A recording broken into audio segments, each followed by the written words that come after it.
In this video, we will review Stremio and see if it's actually a good service. So Stremio reviews are generally very positive, praised as a powerful, user-friendly media center for discovery and watching content via community add-ons. They offer seamless cross-device syncing and a clean interface. Now for the pros, they have clean interface as I have mentioned, and they're also easy to navigate and simple to set up. They also allow cross-device sync, and community-driven add-ons like the Run Show provide extensive content.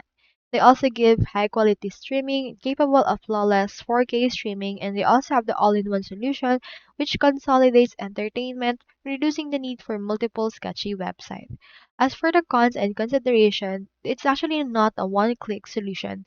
It requires initial setup and understanding of add-ons, especially the read services.